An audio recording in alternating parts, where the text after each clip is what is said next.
I use light and projection and interactive technologies. I combine new media and old media to try and figure out how to have spiritual experience in the 21st century. My name is Valosin, and I'm an artist.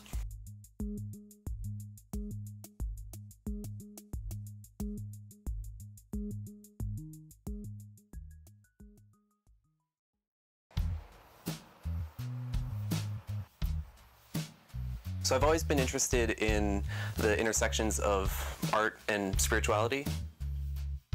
A lot of what I do is trying to take those new emerging technologies and engage in traditional methods of experiencing the divine. The Techno-Sublime is, it's actually a term that Hal Foster coined when he was looking at the work of Bill Viola, but it essentially means the technologically mediated sublime. What I try and do is find how to have those sublime experiences deliberately pushed through technological mediation, and make that mediation a big part of that experience.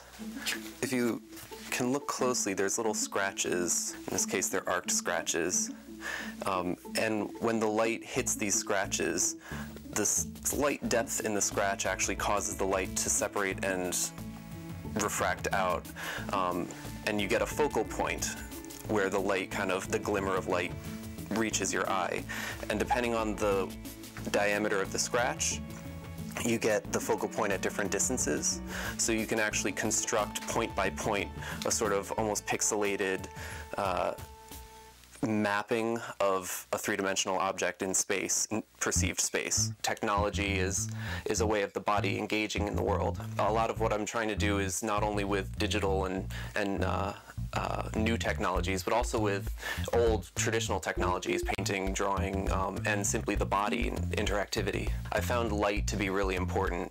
It embodies everything that a good mystical experience should have. It's paradoxical, it's both particle and wave, it is the basis for everything we can see, but yet it can't be seen. Plotinus kind of gets the ball rolling in the 3rd century with this, but it's called negation. If God is beyond anything you can comprehend, you have to negate everything you can comprehend, and then you're left with this sort of experience of divine mystery. So one thing that I've done in engaging with spaces is painting on the wall, but then projecting onto the wall and optically blending those colors so that the painted projection and the painted color and the projected color optically blend and negate each other. In my search for new technologies, new technological ways of dealing with light, I've landed on digital projection a lot. I had been doing a painting and some light fell onto the canvas as I was painting and through my window. And so I decided to try and paint in response to that light that fell, and where it fell on the canvas, I painted black just to see if I could neutralize the light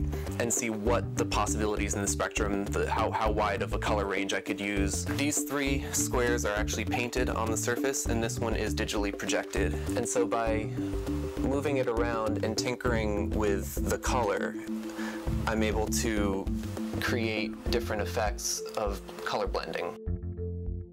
This gallery I showed in had these very small frosted windows kind of strewn throughout one wall of the gallery.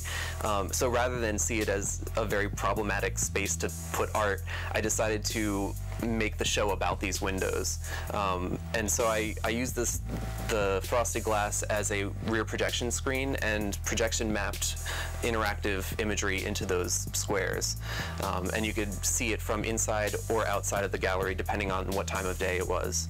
So this is one of those squares excerpted out as a standalone piece. I've always been fascinated with the bodily postures that we assume for spiritual experience.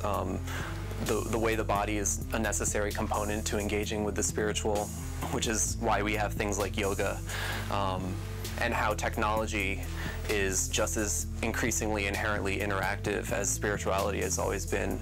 And so now we have this converging of user definability and bodily interactivity between the spiritual world and the technological world. When I started going into grad school, I was adamantly against computer artwork, and now I've found myself out of sheer conceptual necessity learning how to program using interactive new media. I've got a series of drawings that uses functioning QR codes so that in order to complete a meditation on a mandala, for example, you'd have to scan it and be launched somewhere into cyberspace, opening up that digital terrain into the realm of spiritual experience. I think an artist is someone who philosophizes with their hands, someone who has a material approach to the big questions of the universe.